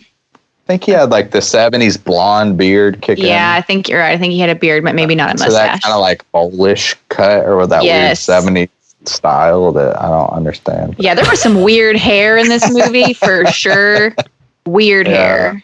Yeah. Yeah, but yeah, that farmer mechanic guy, he was a good runner up though. He was a piece of shit to his wife, looking for Yeah. the hookers Yeah. and everything. Yeah. Yeah. So Yeah. maybe this might be the last thing I say about the book, but in the book, like, he's so much worse. Like, he is a horrible husband, and basically, his wife has noticed that, like, their son is starting to, like, take on some of his negative attributes. And so she's basically desperate to just get her son away from his father for even just a few days to go see how other people live, because she's like, if I don't get out now, my son is going to be just like my husband. And it's like insinuated that he's like abusive, maybe not full on physically abusive, but like emotionally abusive, and like just doesn't give her like any value at all. So so he's definitely up there as well. Damn. Yeah. Yeah. I wish we got a little more of that. Like, you know, like she's like, oh, I want to go see my sister and boss. I assume she was like taking off, like, I'm out of here, peace, bitch. But yeah, their relationship was weird. But yeah, old Steve, cooter of the week. Indeed. Oh, old Heidelberg, he likes these cooter movies. Every time he picks one, he's got strong cooter candidates. Cooterful. Yeah. I don't know. The dog is like, because, you know, sometimes we step out of just like the human cooters. We talk about like alien cooters and like ghosty cooters and stuff. He had the ghosty cooters from the Entity. The Entity. Holy shnikes. Yeah, that was definitely. And also like the dude from The Hidden, which was another Heidelberg pick, was like pretty cooter. And he was like an alien. Yeah. I don't think the dog really qualifies though. It's just like a poor little dog who gets bit by a bat and goes ape shit. Like, He's not like.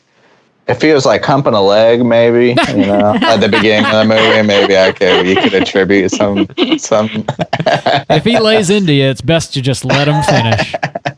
God. But no, yeah, he's just doing dog things, you know. He got rabies and he's just eating people up. Nothing you can do, you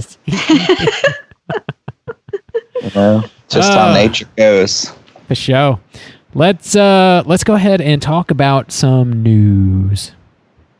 Extra, read all about it.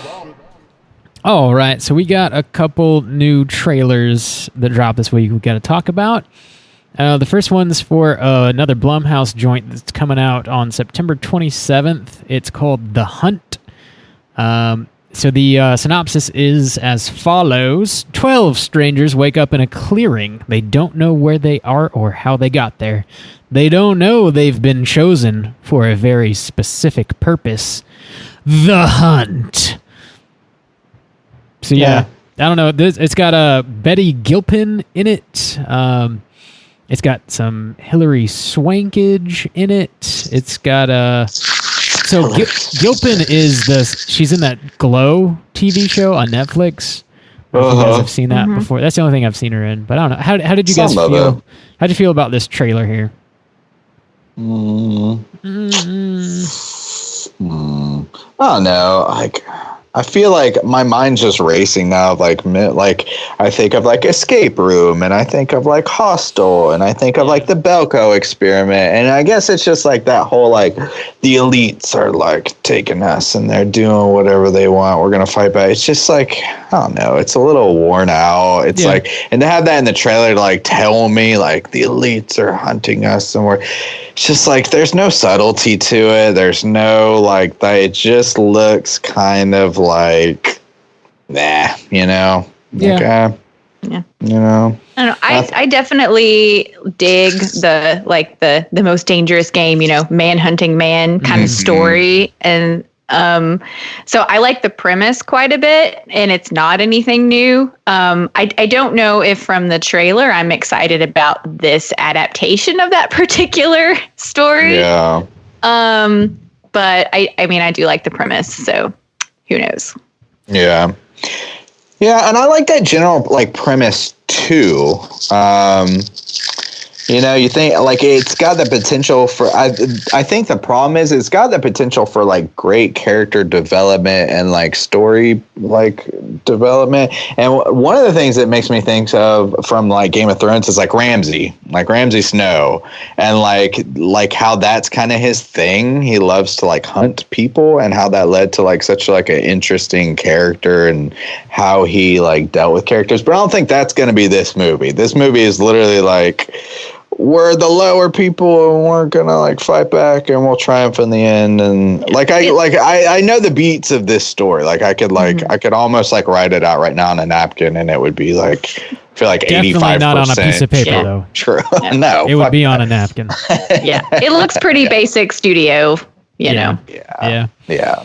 It's that whole Hunger Games deal. You know, it looks like it could be a decent time, but it's definitely like well trod, and it's like, you know, you really got to bring either just some amazing performances, or there has to be more to the story that you're not shown in the trailer to really make this worthwhile. Otherwise, it's just going to be like, okay, it's another one. We got another one. Yeah. I don't know. The cast looks all right, so I guess it's got that going for it. Yeah, we'll see. We'll see how it goes. We got another trailer that's going to be for Robert Eggers's follow-up to The Witch, which would be The Lighthouse. Yeah, oh my God. Being put out by A24. It's shot on 35 millimeter black and white. It's starring Willem Dafoe and Robert Pattinson. I don't think we have like a full-on release date yet. It's going to be it's going to be in New York and LA on October 18th, but I don't know when it goes wide and when everybody else will be able to see it yet. Oh, shit, they better drop it this year so we can get it in the top. No, never mind. More to come on for that. a later time. Yeah. Yeah, but how do you guys feel about this trailer? Oh my God. Dude, it's weird too, because this is like the year of like the sophomore, like film. Like we had the Jordan Peele Us was the big one, and then of course Midsummer, and this one from following up like The Witch or whatever. All three like great, debut films, and it's like really great potential. Future directors and stuff like that. And like, so it's just like, this has always been the one I was most excited about. And just, I love it. They would like give these little details. And when this trailer dropped, I was like, holy shit. I was like fucking stoked. I'm like hype man Bob over here. I need to calm it down. I need to calm it down, but I am excited. Like, I was like, oh my God, it looks so great, like aesthetically. I'm not talking about like, gorgeous. Oh, it's gonna be a great movie. Like, just even the idea that he like, the shot of the lighthouse, like, just it looks fucking fantastic. Oh, I need to lower the hype man Bob.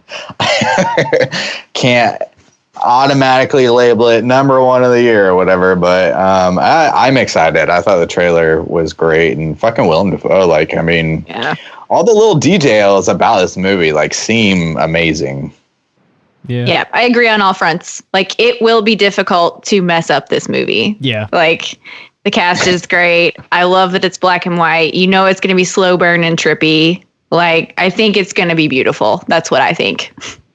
Yeah, and like just that's because I didn't really know much even about the story. Like, I knew like all the layouts and black and white Willem Dafoe, but like the idea of like the claustrophobe, or like just like being stuck and isolated in this place, and like this psychological like horror behind it. And when he's like, how long have we been on this rock? Yes. 5 weeks? 2 days? 2 days? Yeah. I was like, oh my God, this is going to be so sick. And on top of that, not only does it seem like he captured like the atmosphere, just like the style, like, and doing that it looks like an old 20s, like salty sea dog, like thing. Yeah. And it's just like, man, to like pick that out and like really capture that. And it's just so specific, but seems to like it's going to be working so well. It's just like, I know he did that period piece, with The Witch, obviously, and he works so hard to make them like speak properly and like dive into the lore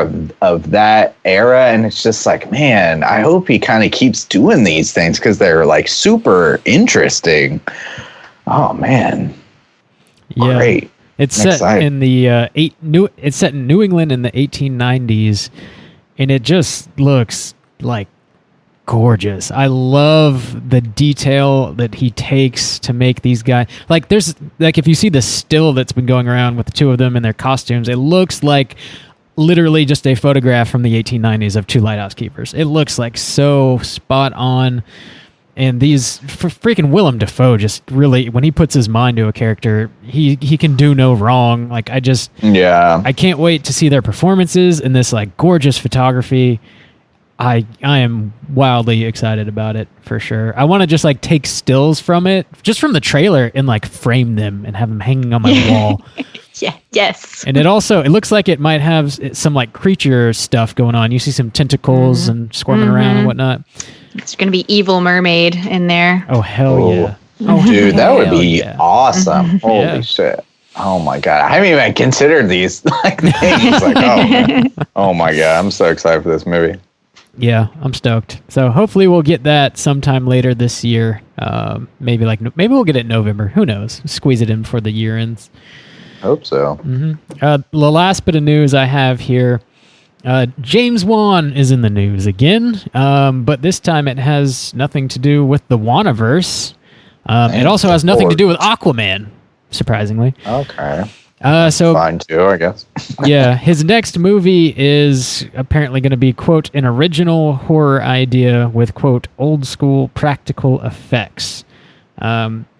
So he's I guess when he first said this, some people were speculating that he was going to do some sort of Nightmare on Elm Street reboot, which is not the case. It's going to be totally an original idea, and it's going to be a hard R with practical effects. And he's sort of going back to his roots, I guess, as far as indie horror is concerned. And he hasn't given any specifics on the plot details or anything like that. But I guess it's going to start filming sometime this fall. It'll be his first horror movie since The Conjuring 2, which came out in 2016. So it'll be, probably come out sometime next year, a good 4-year gap in his horror directing career. So I'm stoked, man. Like, James Wan doing original horror IPs historically has been pretty great, in my opinion. So, yeah, that's true. Yeah. I've lost faith in him over the last few years. Yeah. So, it sounds like good news, but I'm not as excited as I would have been. Yeah. So I hope he does something awesome. I do. Yeah. He's starting to hit that Shyamalan territory where really, you're right, Bob. Like, the last one he directed. So like, that's the only difference. It's like, I feel like you hear about him so much, like, oh, James Wan, where it's really, he's allowing people to like slap his name on something. So I'm like, well, that's kind of for me to get wise to, like, okay, like, is his name just slapped on it, or is he actually involved? Because when he's involved, like, the dude's a good director. But if like produced by, it's like, I don't give a shit anymore if it's produced, or like if it's not. So I guess this will really probably be like the breaking test for that. Like, okay, he's really directing it. It's not some bullshit like spin-off thing where people are just trying to like sell the tickets so they slap his name on it. It's like this. I think this will be like the make or break for that. You gonna Shyamalan me, guy? What are you doing over here? Yeah, but see, like, we're rooting for you, James. Yeah, come back to us. Shyamalan's a little different in the fact that like he doesn't really produce things. Not that I know of, anyway. Like, he just directs, and they're either good or they're bad. Faith, as far as my faith goes. Yeah, I hear you. But it's like, as far as his original horror IPs, like Saw. Insidious, The Conjuring. He did The Conjuring 2. I think he did Insidious 2 as well. He's also got that doll movie, Dead Silence. So he's got like the stuff that he's actually directed. I have enjoyed all of it. So I still have faith. Same. I have faith. We shall see. But that's all I got for horror news. Time for some public humiliation. Yep. Damn, we need to get our bumps are boo boo right now. We got some work to do. Our we got bumps are boo-boo. we got like 3 bumps. We need to. I guess this needs a name. What do like? I guess we. Yeah. I always think of it as like the vinegar hole, but that's so obscure that it's. Yeah, it doesn't. It barely applies to what we're actually talking about. We need to think on it some more and get not some boo boo bumps, some sweet bumps going. But let's talk about Bob's ever growing DVD collection. Bob, we're into the 3rd month now of this segment. You like to purchase physical media, is that correct? Would you say that's a fair assessment? That's an accurate statement, yes. You have quite a large collection already, would you agree? I suppose that's relative, sir. Are you currently running out of space for your physical media? Yes, I am out of space. That is correct. Do you need to buy new furniture for to house your ever-growing physical media collection? I am literally in the market for some additional shelving, sir. Okay, so since June we've been tracking Bob's Blu-ray, Steelbox, DVD purchases, whatever. I'm not hip with the lingo, Bob. You're gonna have to school me one day. But Bob's physical media purchase we're being fair. We're keeping it exclusive to horror purchases, and our goal is to see could Bob have afforded a jet ski by the end of this year if he had saved all of his horror money. Could he have afforded to buy a jet ski instead of all of these 4 DVDs. So Bob, we did June. In June, you purchased 14. We did July, you purchased 19. We are now in the first week of August. So Bob, please show us for the YouTube exclusive behind the scenes, as well as tell us about your recent purchases. Where'd you get them from? What you got? What you think about them?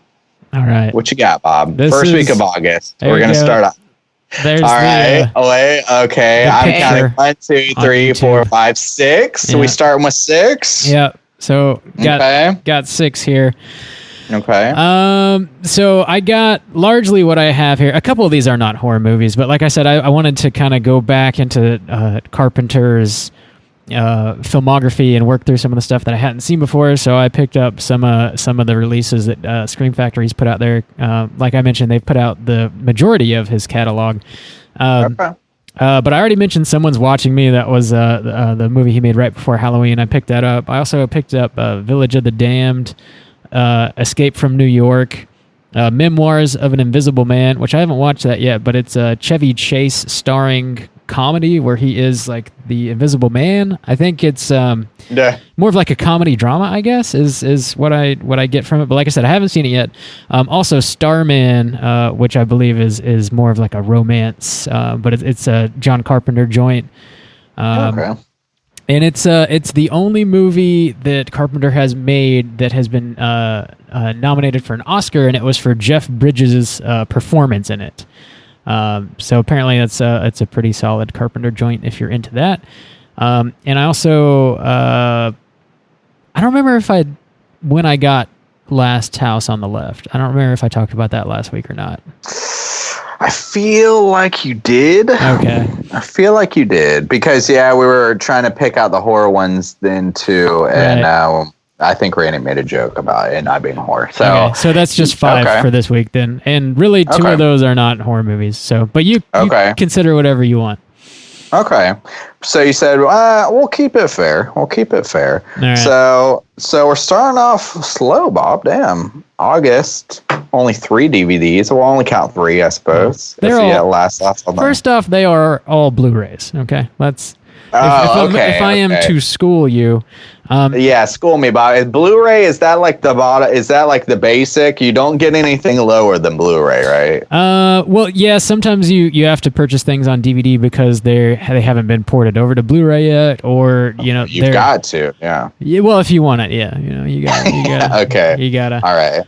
So there's some pretty rare DVDs out there that people resell for large quantities of money that are unruly. Stuff that's out of print and that you can no longer find. So if you're buying the Steelbook Blue case, is that what you call it? What do they call it, Bob? Yeah, Steelbooks. Yeah. Yeah, Steelbooks. Steelbook. Is that a Blu-ray? Is it just a special kind of Blu-ray? Like, Yeah. is it the packaging and what comes just, with it? Yeah, it's just the box that it comes in is actually a metal case. That's all it is. It's just a different. It's in the packaging. It has nothing but to do. But it contains a Blu-ray. Correct. Yes. Yeah, or a 4K. Yeah.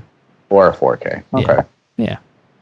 You're learning. You're learning. I'm what are these? of you. What do you think a steel box? What do you think a typical steel box runs these days? Steelbook. It all depends, man. It varies. I mean, you could probably get one. $45. No. You could get one for like $5, or you might spend 60. like $30 max, or unless it's like something that's out of print and people are selling secondhand.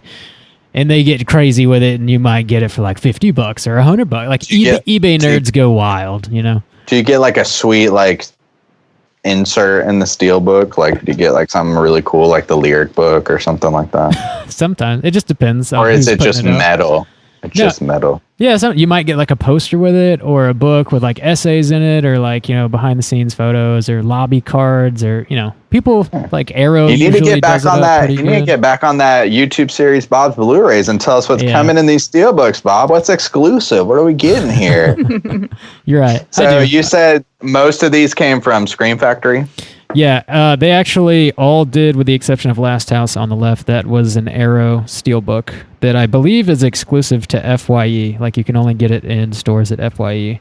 But the rest you can get off the internet. FYE? Yeah. Shit. From Scream Factory's website or Amazon, which I usually go through Amazon because it's a few bucks cheaper, typically. I gotcha. Yeah. What I know you said that Vinegar Syndrome usually releases about like 4 movies a month or something like that. Have you seen what they're going to be releasing this month so far? I don't think they've announced it. I don't think they've announced August yet. Yeah, but it's usually 4 movies. Okay. Mm-hmm. All right. Maybe we'll be getting down in the hole later this month. Maybe. It's possible. We'll see. Vinegar hole. Yeah. How many of the 4 that they released last month? How many did you purchase? 0. Oh, you didn't like any of their releases, huh? Self-control. Ooh, well, they put out some weird stuff. I mean, obviously they put out weird stuff, but some of it is like interesting old horror movies that I've never heard of before. But some of it is like they'll put out some like 70s blaxploitation movies, and they'll put out like some random like drama movie, and they'll put out like legit weird 60s porno and like stuff that I just have no interest in buying, you know? So I don't believe you. Yeah, you should believe me. So they put all right. So Bob's things. All right. Maybe they're losing a little favor with Bob over at Vinegar Syndrome. The old Vinegar hole. But climbing out of that hole, Bob. Then again, they'll put out like this early '80s high school slasher starring Brad Pitt, where I'm like, yeah, I want. He'll be right back in the hole. Of course, I want to see that. Yeah. They'll pull you right back in. No. Just when I thought I was out, you pull me right back in. Well, we're starting off slow, Bob. Maybe you're showing a little self-restraint. I don't know. I mean, even though it was like 6 DVDs, so I'm only counting Blu-rays. We're only 4 days into the Blu-rays. I'm sorry, Bob. Yeah, Blu-rays. I'll try to speak appropriately towards your hobbies. Please do. Thank you, sir. Well, yeah, big thanks to Hydraberg again for supporting us on Patreon and picking this movie for us to talk about. We do have a voicemail from Hydraberg himself this week. If you would like to give us a call and leave us a voicemail, you can do that at 904-638-3231. But let's go ahead and listen to what Hydraberg himself has to say. Here we go. What up? It's your boy, Hydraberg. Where my dog's at? Just calling in. I know you guys watched my Patreon pick, Cujo, this week. I watched it too. I think it holds up pretty good. It's a little slow in the beginning and a little dated, but the terror of the dog itself it still holds up, man. He's a gnarly villain. He's almost like Jaws, you know, for dogs.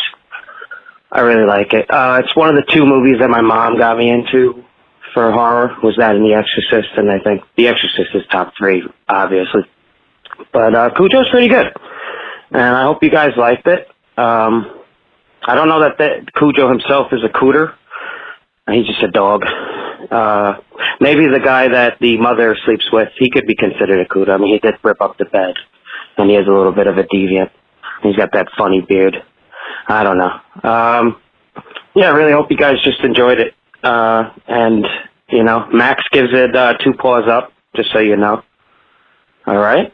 So I look forward to next week's episode and just keep chilling, all right? I know when the hotline bling, that's straight chilling bling.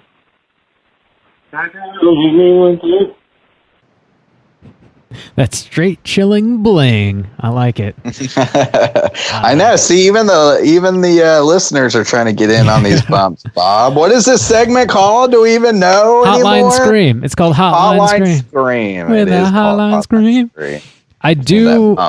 I do like that 2 weeks in a row we've had voicemails from people who have sang. I hope that continues. Just people keep singing on our voicemails. Yeah. Yeah, but thanks again for picking the movie Heidelberg. It's always cool watching movies that we otherwise might not ever see or get a chance to talk about on the show. Like having people pick movies for us to watch. It usually is something like crazy, like, oh yeah, I never have seen The Hidden, or like even heard about The Hidden, you know, for instance. I don't know if like anybody's The Burbs was picked one, so like most of the movies I've never seen before. Like, and I feel like 90% of the movies that are chosen I've never seen before, which is awesome. Thank you for making me watch most, like, and generally I feel like they're generally positive. The Frighteners, no. Serbian film, no. But for the most part, I guess even Cujo kind of falls on the negative because I only gave it a 2. But whatever. Still, I appreciate you. Win hashtag appreciate you. Appreciate ya. Hashtag appreciate you. Hashtag hard with us squad. Speaking of hard with us, when does that tier open back up, Bob? We do it like I guess the next tier will be the last of the year, right? So this will be the last chance you'll have 2019 to pick a film for us to watch. Yeah. That'll probably be, September? Yeah, the You Pick the Flick tier on our Patreon page, we open it up quarterly. So every 3 months, we put 5 spots on there for you to pick a movie for us to talk about. And we try to put it up at least a couple weeks in advance before that quarter starts. So we'll put it out probably early to middle of September, and then we'll start talking about those picks in October, November, and December of this year. So it'll probably be in maybe like 4 to 6 weeks. We'll drop it, and y'all can pick the flicks. Those things are going like hotcakes. Hot takes, hot cakes. We just need to add more time to the universe is what we need, so we can have so we have time to watch more movies. More weeks to the year is what we need. Yep. But that's pretty much it for us here at Straight Chilling this week. Nicole, thank you so much for coming on. It's always a pleasure having you. Of course. I'm so happy to be here and to nerd out about Stephen King with you guys. Yes, Nicole. Do you want to plug your stuff? Yes. All your stuff again? Sure. So I have my own horror podcast. It's called Chiaroscuro Horror. You can find it in all the places: iTunes, Spotify, all the major places, or at chiaroscurohorror.com. And my next episode is coming out mid to the end of the month. It just kind of depends on how long it takes me to put it all together. But it's called Meltdown, and I'm going to be talking about Chernobyl and The Hills Have Eyes and Silent Hill. Nice. So, yeah, I'm pretty excited about it. Talking about all the man-made stuff gone wrong. So it'll be fun. I'm into that. Very cool. And it's spelled Quro. Like, every time I try to talk about the podcast, I'm always like, man, I need to spell it for people. Get ready. Here it comes. This is the one and only CHIAROSCURO. And I have to go to my own website to look it up to make sure I spell it out loud.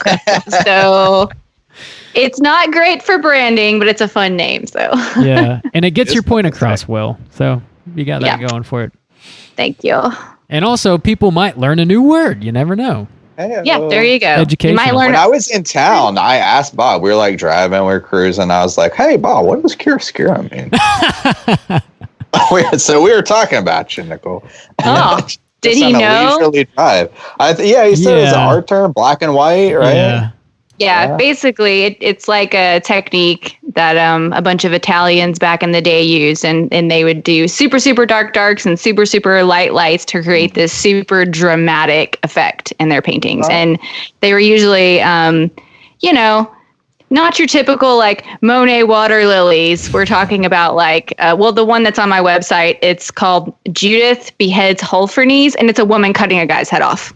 Hey, there you Nice. So, dramatic. go. Female empowerment. Let's do it. Hashtag feminism. Yeah. Hashtag appreciate you. Cool. So definitely check out Nicole's stuff. It's dope. I guess that's pretty much it for this week. Thanks again, Nicole. We're going to be back next week with a brand new show. We're going to be talking about new release, Scary Stories to Tell in the Dark. Whoa. Yes. Well, it's time for that already. Spooky ooky. Yeah, I know. August is here. It's crazy. Ooh, here we go. It's crazy. Popping that Cujo. That is correct. I got to go Halloween shopping. Anyways. Oh my lord! We need to add that. We need to add that to the jet ski count. I'm being fair with the non-horror DVDs, Bob. I don't know if I can let these decorations slide. I guess we'll see. But until next week, please rate, review, and subscribe to us on iTunes. We really, really do appreciate it. It's an easy way to support the show that only takes a minute or two of your time. It helps people find us that might not know we exist already. And this week, actually, it legitimately did help us.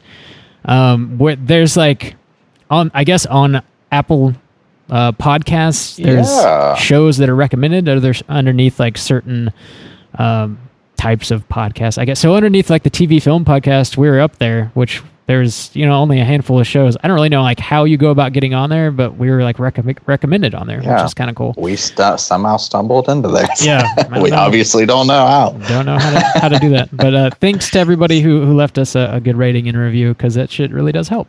Thanks. Yeah, same one to everyone. We've got a few new subscribers on YouTube and to Twitch. Appreciate all you guys subscribing, watching, participating, commenting, subscribing, liking. We really appreciate it. And speaking of YouTube, I got a new video game review coming out this week for Inside. I think this is going to be a hot take. I played this game back in April and lost my shit at the ending. So get to find out what I finally think about it.